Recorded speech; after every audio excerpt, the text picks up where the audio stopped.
Je voudrais du soleil vert, des dentelles et des théières, des photos de bord de mer, dans mon jardin d'hiver. Je voudrais de la lumière, comme en Nouvelle-Angleterre. Je veux changer d'atmosphère, dans mon jardin d'hiver. Ma fleur sous la pluie de novembre, tes mains qui courent, je n'en peux plus de t'attendre. Les années passent, qu'il est loin, là je tombe. Nul ne peut nous entendre. Je voudrais du Fred Astaire, revoir un latte. The impeachment probe moving forward against President Trump, even as he and aides refuse to testify or explain their conduct. Now, I've told you we're going through new facts in the intelligence report, not just talking, although we do plenty of talking. And I want to show you something else right now, how this report stitches together evidence from Trump and his aides. So while they won't testify, the report emphasizes that Democrats think they can prove key damning parts of this plot based partly on the scheming and incriminating statements in public, specifically broadcast live on Fox, which looks especially bad because it was occurring before this whistleblower came forward. Like back in April, when no one was talking about Ukraine, Giuliani suddenly took an interest in a then obscure company, Burisma. So I began getting some people that were coming forward and telling me about that. And then all of a sudden, they revealed this story about Burisma and Biden's son. All of a sudden, Biden's son. The impeachment probe is finding evidence that Trump's Ukraine plot was fundamentally about propaganda. The goal was pushing Ukraine to damage the Bidens in public, not about actually investigating foreign corruption. It was about getting talk of Biden and corruption on American television in a loop from Fox News, back to Ukraine, back to CNN, an entire political conversation that was designed to tarnish the Biden brand. As a key witness cited in the report explained, it was all about hitting Biden on air, not whether anyone actually did the investigations. He had to announce the investigations. He didn't actually have to do them, as I understood it. This was a demand that President Zelensky personally commit on a cable news channel to a specific investigation of President Trump's political rival. And this new report we have documents it, with Giuliani secretly plotting in March to get the probe launched while publicly touting his clues on television. Now, that plot was, of course, exposed, so it partly failed, but the report shows more exhaustively than we've ever seen until this week how it was supposed to work, a kind of a drumbeat building to what they planned, an international televised announcement of a probe, which, had that happened, it would have made Giuliani and co. look maybe prescient, when in fact they were predicting, quote unquote, the outcome they were secretly engineering, backed by the frozen money and all the other White House plotting. So take a look in April, as the report notes, on the same day conservative writer John Solomon pushed Biden allegations, Giuliani went on Fox News to push them further. I got information about 3 or 4 months ago that a lot of the explanation for how this whole phony investigation started will be in the Ukraine. That there were a group of people in the Ukraine that were working to help Hillary Clinton and were colluding, really, with the Clinton campaign. And it stems around the ambassador and the embassy being used for political purposes. A month later, Giuliani was darkly predicting Biden would be investigated by Election Day, but falsely claiming the investigation was coming not because Giuliani wanted it, but because it was warranted. It's a big story. It's a dramatic story. And I guarantee you, Joe Biden will not get to Election Day without this being investigated. Not because I want to see him investigated. This is collateral to what I was doing. The evidence shows that's false. Trump and Giuliani did want him to be investigated. That's why they were predicting it. And the report shows Trump was in on all the plotting, pushing another Ukraine conspiracy. Guess where? Also on Fox News. Take a look at Ukraine. How come the FBI didn't take the server? Podesta told him to get out. He said, get out. So how come the FBI didn't take the server from the DNC? Trump and Giuliani pushed those false conspiracy theories to try to hurt Biden, and they wound up hurting themselves. But here's a question. Did they believe those things were true? Maybe, which could explain why this plot backfired so badly. It's one thing to cook up a propaganda drug deal to trick others. It's another thing to trick yourself. And since John Bolton so memorably brought up the idea of cooking drugs, this is where the Ukraine plotters violated a crucial crack commandment. Number 4, I know you heard this before, never get high on your own supply. Well, maybe they were so high on CrowdStrike and Burisma, they started believing it, and it maybe clouded their judgment. That is not a legal defense. In fact, as this report documents, the goal of propaganda is to hurt your opponents regardless of the truth. For all the talk of the 2016 servers, the evidence shows Trump wanted to run basically the same play that worked in 2016. Hillary Clinton was never actually indicted, let alone convicted over emails. Everyone knows that. And the new emails that did get rumored and come out, they didn't change the outcome of those investigations. But boy, do you remember this? If you take one thing from this special report, let it be this. Do you remember how just the talk of potential investigations, reopening investigations, especially if you talk about it on Fox News, followed by bad news, well, that can really affect an election, right? And then I think he's got a surprise or two that you're going to hear about in the next 2 days. Right. I mean, I'm talking about some pretty big surprise. Oh, yeah, I heard you say that this morning. What do you mean? You'll see. Stay tuned. You'll see, he said. That was 2016. Here they were at it again with the same person on the same channel and the same type of propaganda with some details different. This time, though, it blew up. It looks like it may get Donald Trump impeached, which is where Biggie Smalls gives way to Sean Carter. When it comes to framing your opponent, the same sword that knight you can good knight you. It is Friday, the 6th of December of 2019, and you are in West Coast Cookbook and Speakeasy. I am your chef de cuisine, Justice Putnam, and our daily special is Blue Moon Spirits Fridays, because we are all Nighthawks in the Diner of Life. Well, the French 77s are all mixed and ready to pour for your, virtual libation imbibing pleasure. So please do take care if you are consuming in the real analog world. It is a very powerful, potent libation. Always consume with a friend. It's always better. It really is, because you can hold each other up if you have more than you need. All right. Well, we made it to Friday, which means we're going to have a very busy weekend, because that's how it is now. And let me say just a couple of things about James Rosen, and his question of Nancy Pelosi yesterday when she was announcing that the chairman of the various committees will be writing up the articles of impeachment. Rosen, on Nancy's way out from that presentation, shouted a question. Do you hate Trump? He really wanted to say, why do you hate Trump? Now let's remember who James Rosen is. He was kicked out of Fox during the Ailes period, Bill O'Reilly period. He's from that era. He was kicked out for sex abuse charges. It was so bad he got kicked out of Fox before Bill O'Reilly. Well, I don't know if before, but regardless. Now, we have to understand that Fox was, kind of like a playpen for sexual abusers.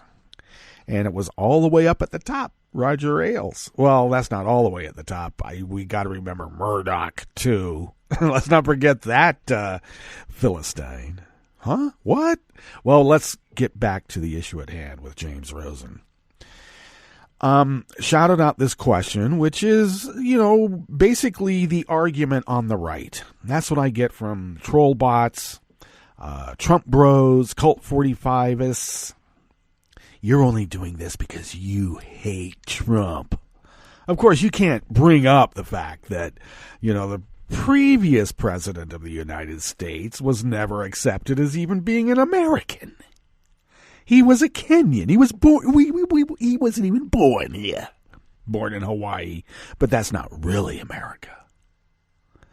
And people to this day actually believe that Obama was illegitimate, and so I suppose Trump is our get back. You did it to us, we do it to you. Because really, they are stunted emotionally. They have not developed their character. It's been locked in. I mean, Trump even himself admitted that emotionally he's the same as he was when he was 6 years old. And he lashes out in the same way. Gee, I'm shocked. I would have never guessed. But a lot of this has to do with just the prepubescent need to, you kick me, I kick you back. It's kick the liberal. There's some sort of glee. I mean, even with my own Trump bro, there's a little twinkle in his eye when he thinks he's gotcha. It doesn't matter what he says. He's just trying to trigger and then laugh at you for being triggered. And yet, that group is the most triggered of all. All you have to do is show a picture of Obama, and these people froth. And they spit a little bit too. Spittle. A lot of frothing. Similar to how all I had to do was type in the field on Twitter. All I had to do was write Kamala. That's all I had to write. Didn't put anything else, just Kamala. And a lot of multi-numbered accounts started attacking me, bringing up all this Russian agitprop about Kamala. So people come to believe that here in America. I have my suspicions why, and it has a lot to do with, a lot of those European critiques back in the day, even like with de Tocqueville. Pretty much Americans are stupid. Pretty much. Now, we might be good-hearted and generous, and some of us aren't so much generous and rarely good-hearted. At least that's what I've experienced. But let's just accept it on face value that Americans, on the whole, are very generous, embracing, and in many cases, especially if you're white, you can go most anywhere in America and be down and out, and you'll be helped. You'll be taken in. People will express that Christian charity that everybody wants to wear on their dashboard. Put on the dashboard, I'm a Christian charity person. Look at me. I'm it. Look at me. So we have James Rosen expressing the idea that exists mightily on the right, that our motivations are as base as theirs. They hated Obama. They've hated the Clintons, Hillary in particular, which brings up another point. Hillary is blamed for all sorts of legislation when she wasn't even in government. All she was the first lady. She's blamed for, the crime bill back in the 90s. That was her fault. So I would conjecture, I would put it out there, I would propose the idea that this attack on the Clintons is agitprop. It has been perpetrated and propagated for decades, and none of it was true. We're at the point that now all you have to do is put HRC or say Hillary, and even Democratic voters and Democratic candidates will attack you. That's how the brainwashing works. Or shall we just be polite and call it suggestions? So James Rosen asked a question. Pretty much, why do you hate Donald Trump? And Nancy, in her great wisdom, She's a very powerful woman. She wasn't going to have any of it. All right. She turned around and invoked her Catholic heritage. And now her Catholic heritage is put to question by libertines who have never prayed in their life. They have never prayed for anyone else, and they cannot even imagine how anyone could pray for their enemy, their opposition, someone that they disagree with. Because they think everybody is motivated by the same base desires that they hold dear to their heart, and is such a part of them that it is unconscious, and they react in that way all the time. They will invoke Christianity and never once practice Christian charity. They will never once turn the other cheek. They will never pray for their enemies.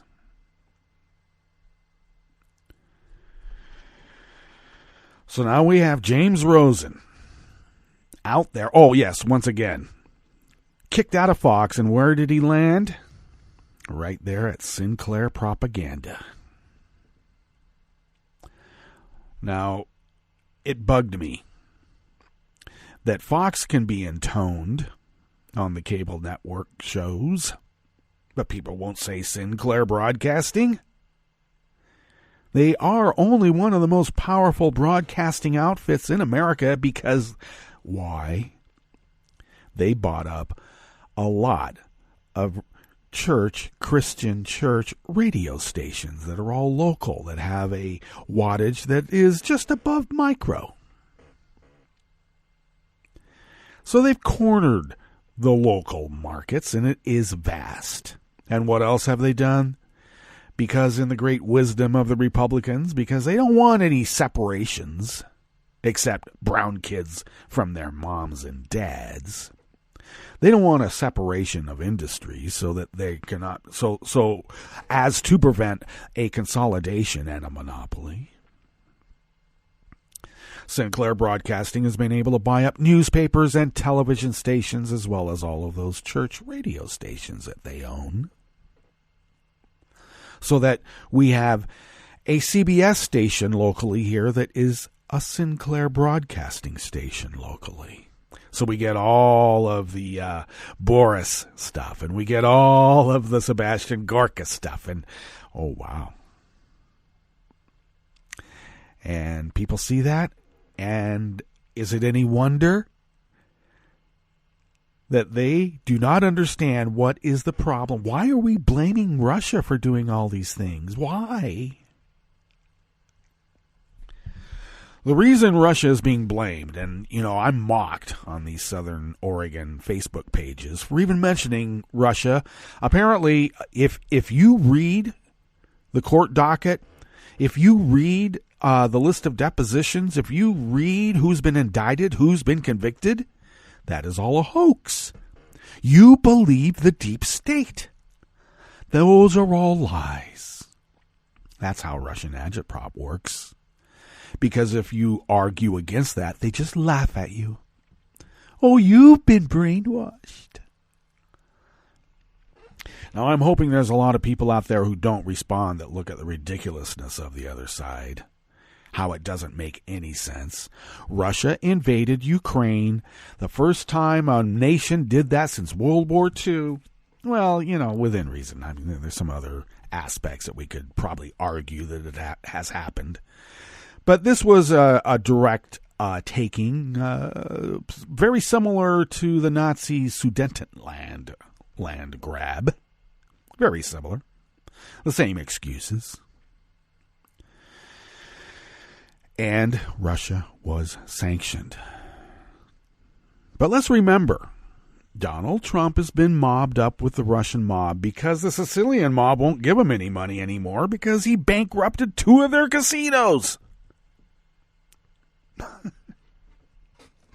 Not just twice. 4, I think at least 4 times on the two casinos. So the Sicilian mob's not going to lend him any money anymore. He had to go to the Russians, and he's been, I got to tell you, in bed with the Russians since Ivana, when her dad was working for the KGB. This is nothing new. I remember back in the day when we would joke around like, wow, there seems to be a lot of Russian stuff here being touted as like A-OK by all these Soviet fighters. So it was questionable. It was odd. Let's just put it that way. And we've joked around that maybe Melania is his handler. Has been all this time. She doesn't look very happy about it. Look at Maria Butina. She didn't look very happy either. You know? I guess if you're the Red Sparrow, it's, might be demeaning if you think about it. But there's a job to be done, and they're going to do it. So this Russia thing is nothing new.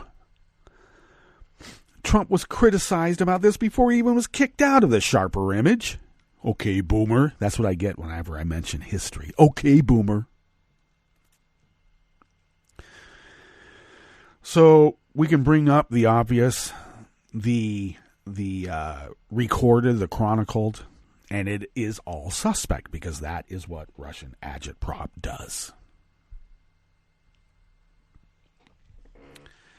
But we're moving forward. I believe that when it gets to the well of the Senate, it will be, if not a 3-ring circus, at least 1 ring, and Mitch McConnell, Moscow Mitch, will be the Grand Master. But I believe the peanut gallery might have a voice in this. If we rattle our pitchforks enough, we might have to take to the streets to at least let our numbers be known. What's on the rest of the menu here at the Bistro Cafe of West Coast Cookbook and Speakeasy Blue Moon Spirits Fridays? Well, Trump could be impeached for admissions to the Ukrainian bribery plot that were broadcast live on Fox News. And they even did it before he was elected. Okay. Look, all roads lead to Putin, and you can make all these memes about Russia, Russia, Russia, like, it's the Brady Bunch. Marsha, Marsha, Marsha, Russia, Russia, Russia. The fact remains, Russia violated international law. They've been sanctioned by more than just us. And Vlad is not a good guy. And yet, the whole of the GOP is embracing him as if he is, because, I got to tell you, it takes a lot of Russian rubles to be exchanged into U.S. dollars, and there's a lot of U.S. dollars that have been laundered through the NRA to make them U.S. dollars from Russian rubles, and they are primarily in the coffers of every GOP office holder, at least on the federal level. And we know it's more than that. On the rest of the menu, security video shows Border Patrol lied about the death of a migrant teen in U.S. custody. Yeah, I am for breaking up ICE DHS. This was all a tectonic grab because we were in the throes of 9/11, and they pushed this Nazi structure down our throats. And yes, it is from the Third Reich. A federal judge slammed Florida Republicans' attempt to deny voting rights to thousands. Yeah, 64% of Floridians voted for a constitutional amendment to allow former felons after a period of time to regain their voting franchise. But no, Republicans can't have that. All those black people are going to vote. We put them in jail to keep them from voting. And Colorado voters don't like Trump, but they like Cory Gardner even less. Well, who doesn't? After the break, we move to the chef's table where the Canadian Supreme Court declined to hear the citizenship appeal of an ex-Nazi death squad member. And there are some white supremacists outraged. Can't you just forgive and forget? No, we will not. And a court in Kosovo jailed a former minister for denying the 1999 Racak war massacre that prompted NATO intervention in the first place. It's all a hoax. They gaslight you. Russian agitprop works for Trump. Let's see if it can work around the world again. All that and more on West Coast Cookbook and Speakeasy. Bon appetit.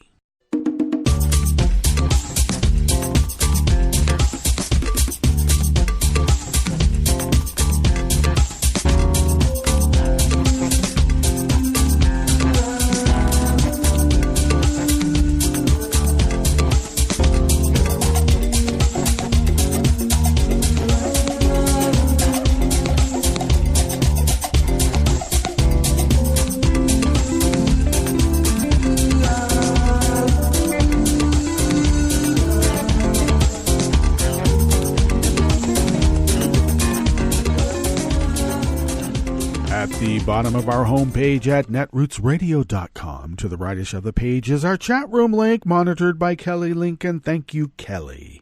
To the leftish of the chat room link at the bottom of our homepage at netrootsradio.com is the link to our Patreon page. Do please become a recurring Patreon of Netroots Radio. We've been resisting for the last 8 years plus now. And we have been able to do that because of your generosity. The cost of an espresso-type coffee drink once a month sent our way, helps us pay our bills. And as I've mentioned repeatedly, and I apologize, accumulating some funds to be able to purchase some newish machinery, since these workhorses that we actually picked up, newish, not new, newish, about 4 years ago, halfway through our 8-year run plus so far. And workhorses do wear out, and we need to let them rest in pasture.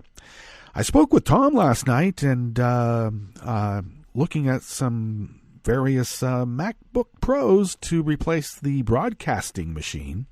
Of course, I still need to purchase another machine, though I might. That's the other thing. I have a mini Mac that turned into a brick because I made the bad mistake of saying, yes, let's do an OS update. Ouch. So I got to take it in and figure out how to bring it back to life.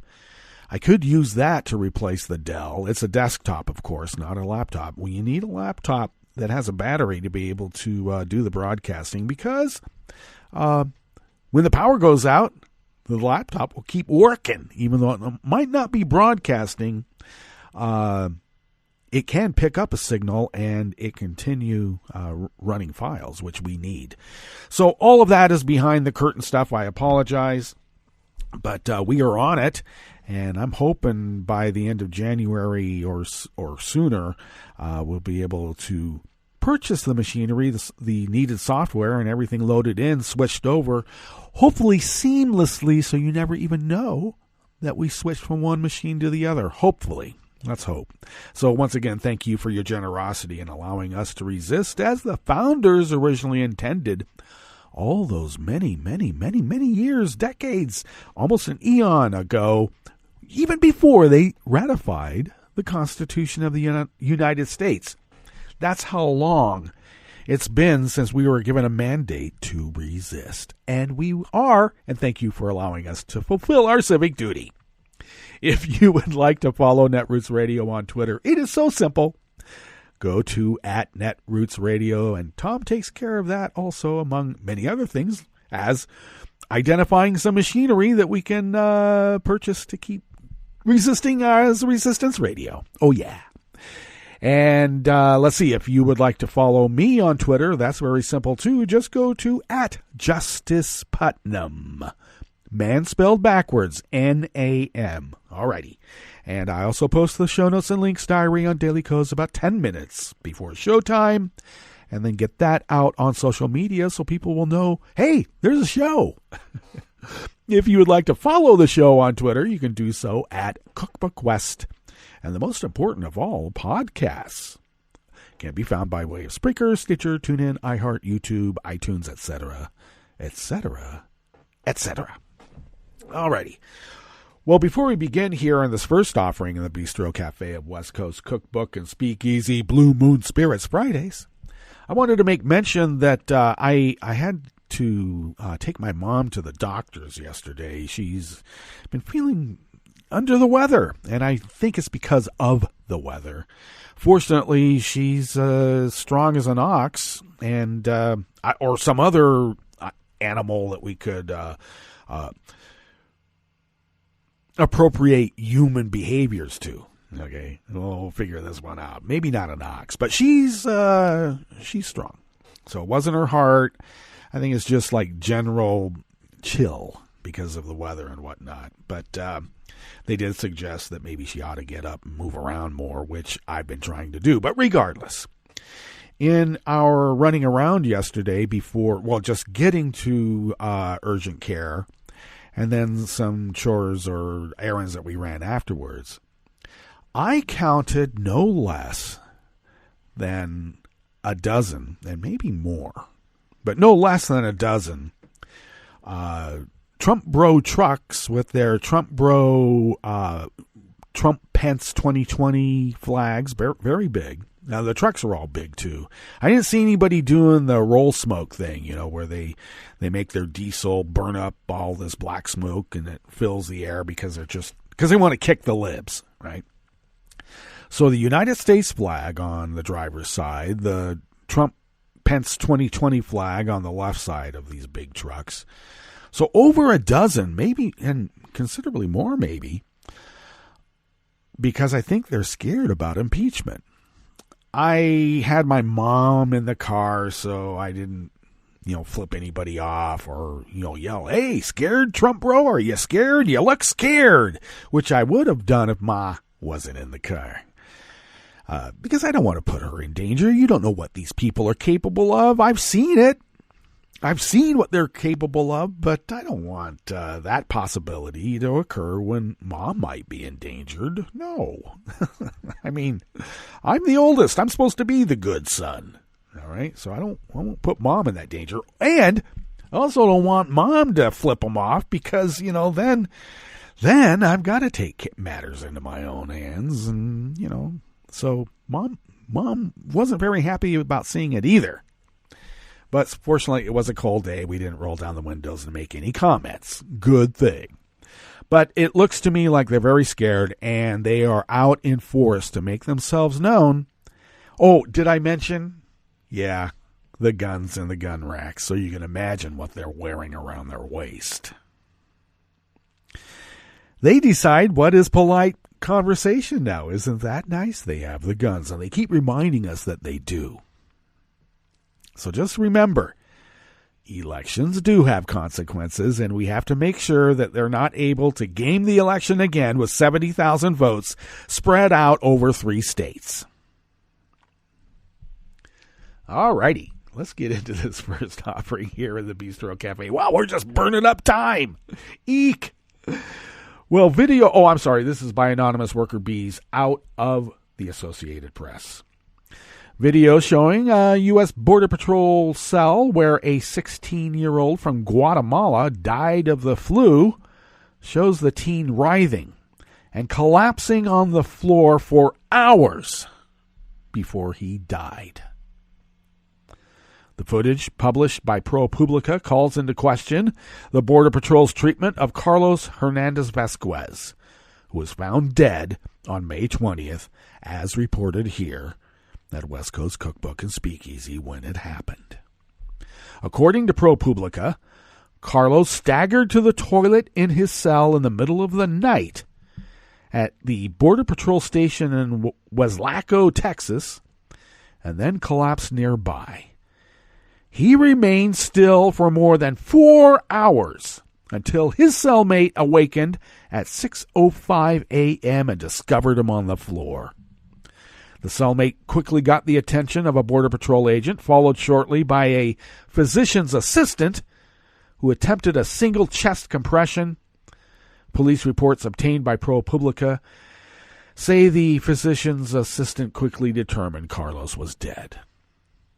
The Border Patrol statements on the day of Carlos' death says the teenager was found unresponsive this morning during a welfare check. The video shows Carlos stopped moving at about 1:39 in the morning on May 20th 15 minutes after he toppled forward and landed face first on the cell's concrete floor.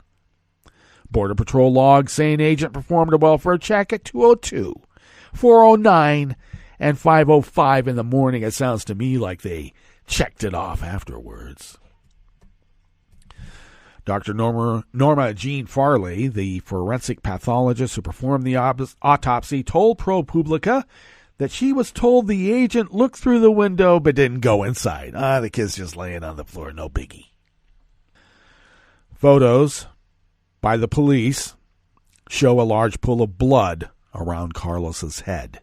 He passed out from the fever of a flu, cracked his head open, and bled out from a brain. Oh, God. But don't you dare say Baron's name in association with being a land baron. That's just beyond the pale. Well, of course it is. If you're brown, you're always beyond the pale.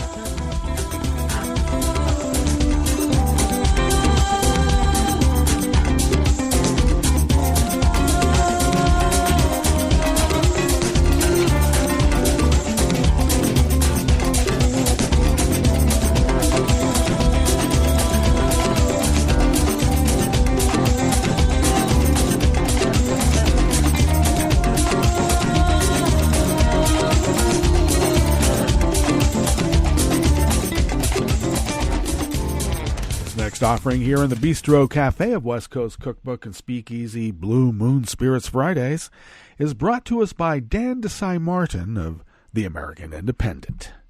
Lawyers representing Florida Governor Ron DeSantis, REPUG, I should mention that I added the EPUG, admitted in federal court this week that the administration wanted to overturn a voter-approved constitutional amendment giving voting rights to most nonviolent felons. U.S. District Judge Robert Hinckley, a federal judge overseeing a case on the matter, slammed the Republican administration's position, accusing the attorneys of attempting to run out the clock to keep thousands of eligible voters from casting ballots in the 2020 presidential election. Well, of course, voter suppression is, Florida is the mecca of voter suppression now, isn't it? The court case deals with Amendment 4, a constitutional amendment approved by more than 64% of Florida voters in 2018. The amendment allows most felons to regain their right to vote after completing their parole or probation. After voters overwhelmingly approved the measure, Republicans in control of the legislature passed a law, SB 7066, requiring felons to pay back all restitution, fines, and other legal fees before being allowed to vote, which is pretty tough to do when you spent the previous 20 years making maybe 10 cents a day. This law was challenged by civil rights group, and Hinckley ruled in October that it was unconstitutional to deny the right to vote to felons who were genuinely unable to repay such fines. The state is appealing the decision in federal court, as well as requesting the state Supreme Court to rule on the amendment. Now, the DeSantis administration said that if felons who are financially unable to repay the state for legal fees are allowed to vote, the amendment should be nullified completely.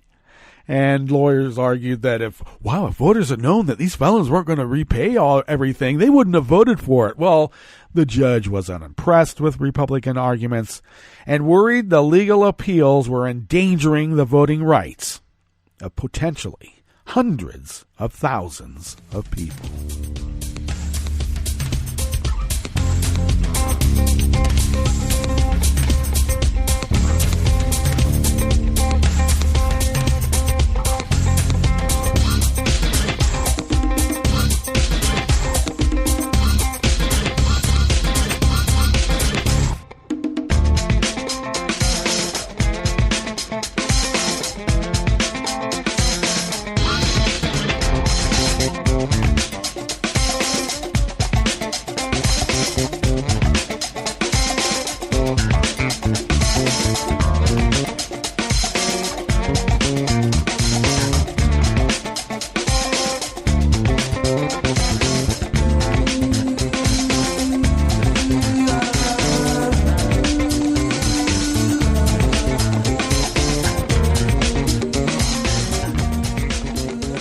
Dan Desai Martin also brings us this final offering here in the Bistro Cafe of West Coast Cookbook and Speakeasy. And, of course, Dan writes for the American Independent. A mere 37% of Colorado voters, that would be 37, have a favorable opinion of Trump, according to a new poll from the Keating Research Group. Even fewer Coloradans, however, just 33%, have a favorable opinion of the state's Republican Senator Cory Gardner. Gardner's favorability actually decreased compared to a poll by the same company in October. At that time, his approval rating was around 34%. And Gardner is up for re-election in 2020 and is considered one of the most vulnerable senators in the country. Well, I hope the DNC does something about that. He has increasingly tied himself to Trump, even as Colorado has voted more consistently for liberal politicians. Well, look, Bill Barr is flying around the world to make sure that he garners enough Opus Dei types to counter all of this libertine, secular evil that people have been voting for in a representative democracy. Apparently, the evolution of the mind is a sin. Well, let's get to our break. And when we get back from that break, it's going to be pretty short, of course, because, hey, it's Friday. We are going to go through weather from around the world and finish up with the stories that we have curated for you today. You are listening to West Coast Cookbook and Speakeasy, and we will be right back. You are listening to netrootsradio.com. Please hang up and try again.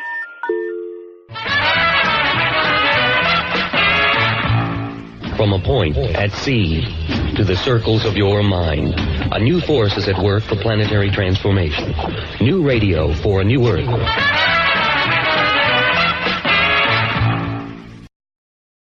This is Take Two Movie Review. I'm Mike Friend. This week, Legacy. When I first saw the trailer for A Beautiful Day in the Neighborhood, I was wondering whether it would add to an understanding of the kids' TV superstar, Mr. Rogers, following 2018's doc, Won't You Be My Neighbor? The answer to this is both not a lot and a great deal. I'll explain. First, the former, the new movie starring Tom Hanks, is only tangentially a biopic. Director Marie Heller, who gave us last year's Can You Ever Forgive Me, is more concerned with the effects of Fred Rogers' radically empathetic demeanor and examines it through a story about a cynical, narcissistic journalist named Lloyd Vogel. Lloyd's character is based on real-life reporter Tom Junot, and the film is a narrative of the interaction between interviewer and interviewee after an assignment to do a piece on Rogers from his editor at Esquire. Given Lloyd's nature, he's determined initially to uncover the real Mr. Rogers, but comes to understand that the TV icon is as advertised. As the movie continues, it's largely watching the action of a therapist or counselor. Rogers was an ordained Presbyterian minister, as Lloyd comes to terms with some serious daddy issues, and daddy in the flesh in a standout performance from the underrated Chris Cooper. Hanks gives an immersive performance as Fred Rogers, but almost in a supporting role, with Matthew Rhys garnering more time on screen as the troubled Vogel. Fans of the PBS show will appreciate the cardigans, puppet characters, and familiar sets, many of which look like the genuine articles, especially the cityscape models used in the interstitial scenes. To find out more about the man Fred Rogers, the aforementioned documentary might be more what you want, but to truly understand him, you need to spend a beautiful day,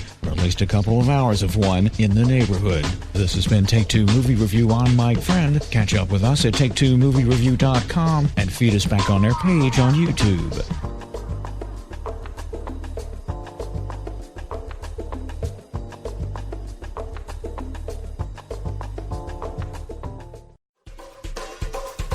This is Scientific American's 60-Second Science. I'm Christopher Intagliata. Colorful corals may be the stars of the reef, but they can't thrive without a huge supporting cast. The fish perform a load of really important roles on a coral reef. Tim Gordon, a marine biologist at the University of Exeter. He says some fish graze on seaweed, clearing space for new corals. Others control whole food chains. But when reefs are bleached or damaged, the fish flee, and the reef suffers. So how do you get them back? Well, one trick may be to play them the sounds of a healthy, vibrant reef.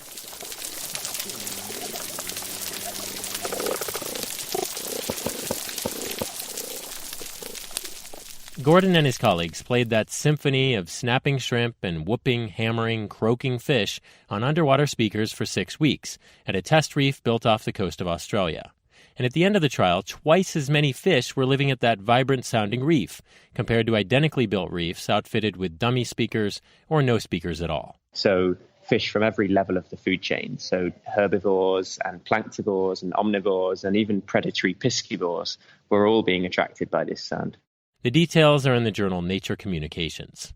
But even though it worked, isn't it sort of false advertising? Yeah, in a way it is, kind of. So it's important that we think quite carefully about how we would use this in conservation practices, so that this will only be useful if you're bringing fish into somewhere that it's worth bringing them to.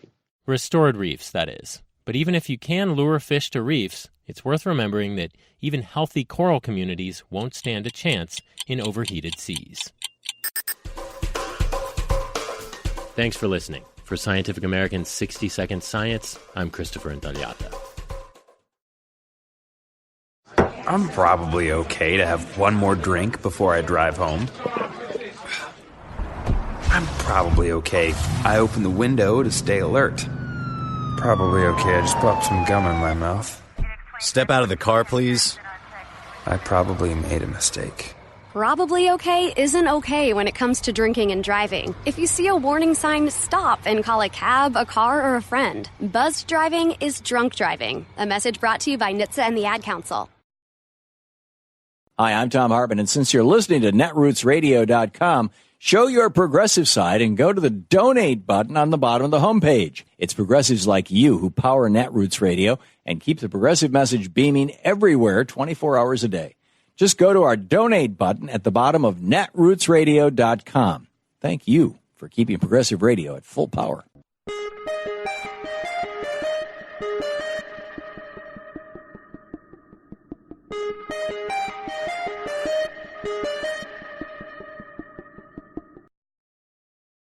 There are few actions as consequential as the impeachment of the president. I'm Bill Newman, and this is the Civil Liberties Minute. And that's what Representative Adam Schiff, chair of the House Intelligence Committee, said in his opening statement on the first day of the impeachment hearings. President Trump's supporters, in contrast, have characterized the impeachment process as an attempt to overrule or negate the results of the 2016 election. Let's look at the Constitution. Impeachment and the possibility of removal of a duly elected president from office was very much on the minds of the founders. We know this because the Constitution is chock full of references to impeachment, with provisions regarding where the trial is, the Senate, and who decides, the senators, not a jury, and what the vote must be, a 2/3 majority, and who presides, the Chief Justice, and what the penalty must be, removal from office, and what additional punishment is possible, a bar to further holding of office, and the grounds, treason, bribery, and other high crimes and misdemeanors, and the effect on other criminal prosecutions after the president leaves office, none, and who takes over after the removal, the vice president. So yes, this is indeed a very consequential action.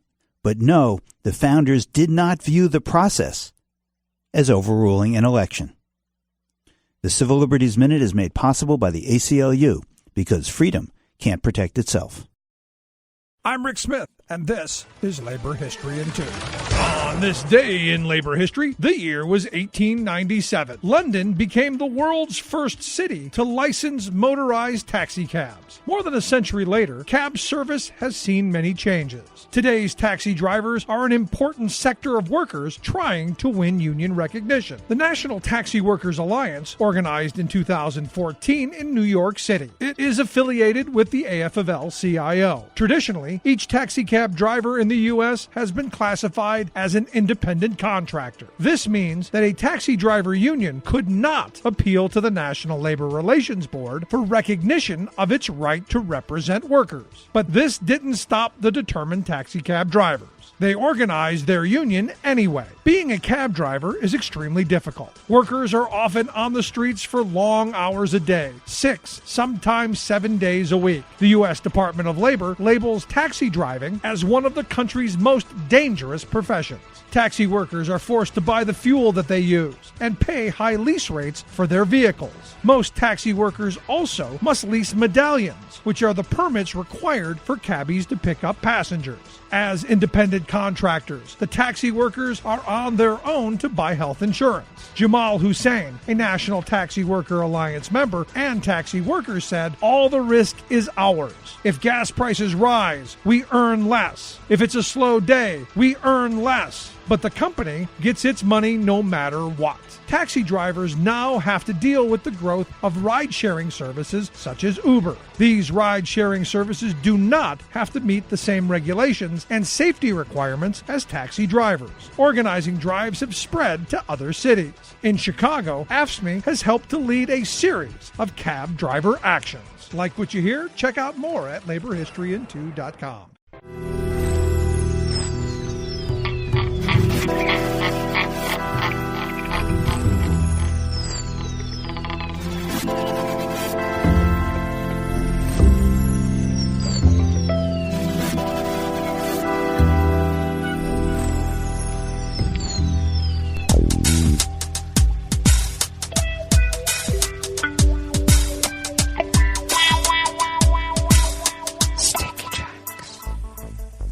Thank you for accompanying us here to the chef's table at West Coast Cookbook and Speakeasy Blue Moon Spirits Fridays, because we are all Nighthawks in the Diner of Life.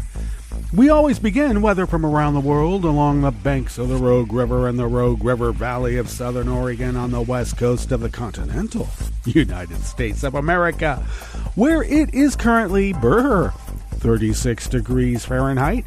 Mostly cloudy conditions today. Weather Underground specifies we will be much warmer today. We only got to about 49, even though we were expected to be a bit higher than that. We are supposed to be at about 54 with an overnight low of 43. We'll see if we get that warm. Cloudy, once again cloudy this morning with showers during the afternoon, bringing, just about a third of an inch. And then another quarter of an inch tonight. Winds are light and variable currently, but will be at 5 to 10 miles per hour out of the east-southeast. And will continue at that clip tonight. And then looking like we are going to get, almost another quarter inch of rain tomorrow. So quarter inch of rain tonight, quarter inch of rain tomorrow, a third of an inch today. Sunday tapering off, and then a few days of respite, and then come Thursday, Friday, and then through next weekend, quite a bit of more rain is expected. Let's see. We are in a wind advisory.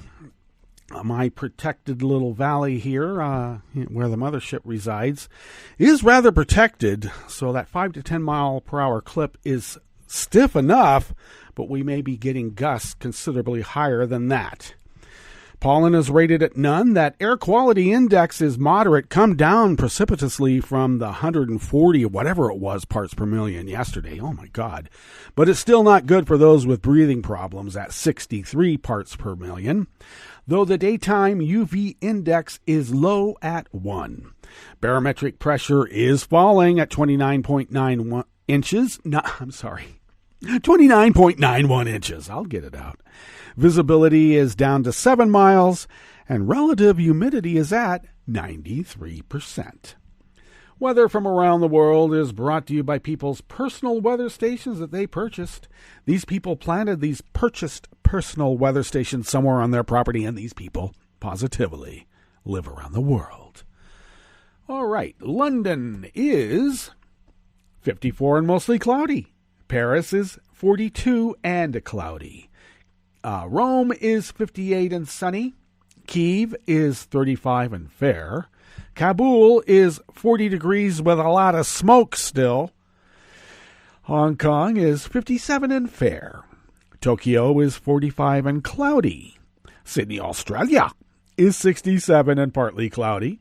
San Francisco, California is 55 and mostly cloudy with a river of rain coming their way. And they may have some flooding, so take care. And New York is 41 degrees Fahrenheit and cloudy. And that is weather from around the world, brought to you by people's personal weather stations that they purchased. These people planted these purchased personal weather stations somewhere on their property, and these people positively live around the world.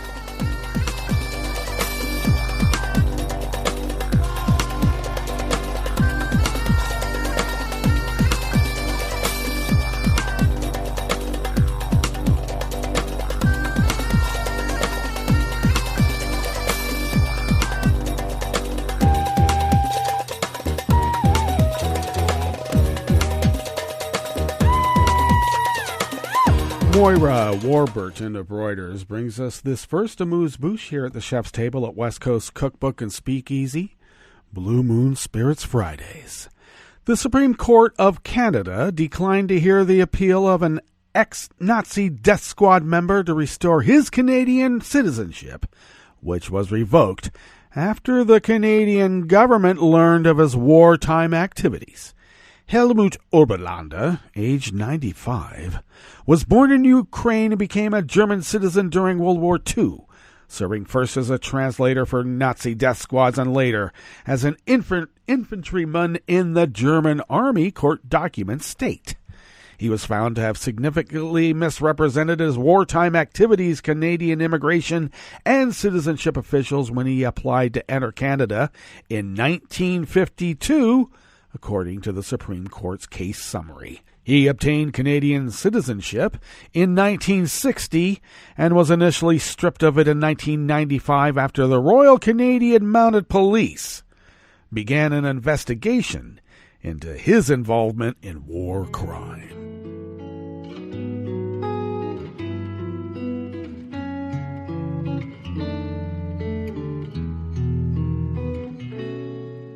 Je te donne ce mon amour pour la vie entière, la promesse de me trouver à tes genoux. Aussitôt que tu m'appelles, rester toujours fidèle, c'est tout, c'est tout. Je te donne tous mes printemps, mes étés de mer, mes automnes quand les feuilles tombent partout. Si ce n'est pas une bonne affaire, je te donne tous mes hivers, c'est tout. Vatos Bitici of Reuters brings us this final amuse-bouche here at the chef's table at West Coast Cookbook and Speakeasy. A court in Kosovo has sentenced a lawmaker who once served as a government minister to 2 years in jail for denying a massacre by Serb forces in 1999, which prompted NATO's intervention to halt the war. Ivan Todosievich was serving as a minister in the Pristina government in March this year when he described NATO as an aggressor, declared the Racak massacre was fabricated, and called Albanians terrorists. Serbs killed 44 Albanians in the village of Racak in 1999 before NATO went to war to drive Serb forces out of Kosovo, ending a counterinsurgency war in which more than 13,000 people, mostly Albanians, were killed. Well, this is gaslighting par excellence now, isn't it? Okay, well, we know what happened there, and we will not let history be revised once again, will we? Good thing this guy's in jail.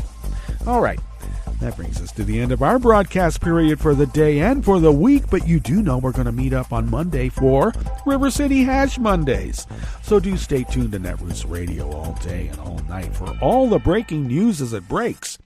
And we'll meet up here on Monday, right here, on West Coast Cookbook and Speakeasy. Bon appetit.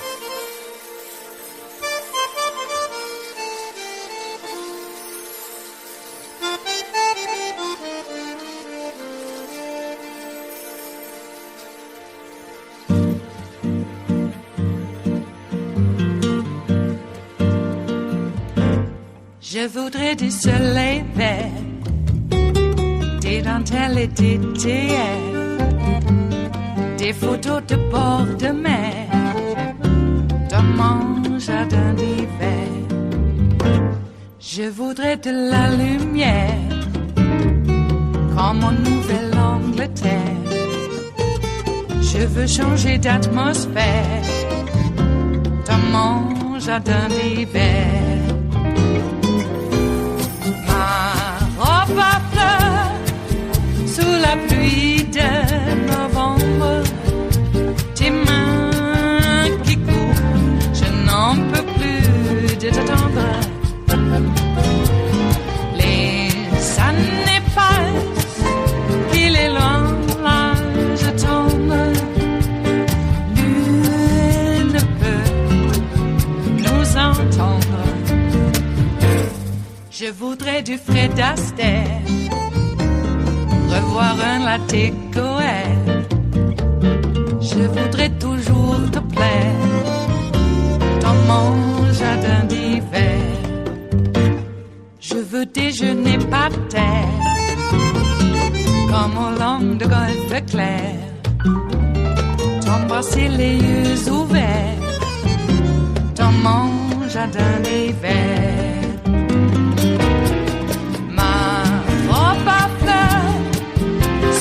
Pluie de novembre, tes mains qui courent, je n'en peux plus de t'attendre. Les années passent, il est loin, là je tombe. Nul ne peut nous entendre. Ba-da-da-dum-di-da-dum. Ba-da-da-dum-di-da-dum. Ba-da-da-dum-di-da-dum. Dans mon jardin d'hiver. Ba-da-da-dum-di-da-dum. Ba-da-da-dum-di-da-dum. Ba-da-da-dum-di-da-dum. Dans mon jardin d'hiver. Dans mon jardin d'hiver. Dans mon jardin d'hiver.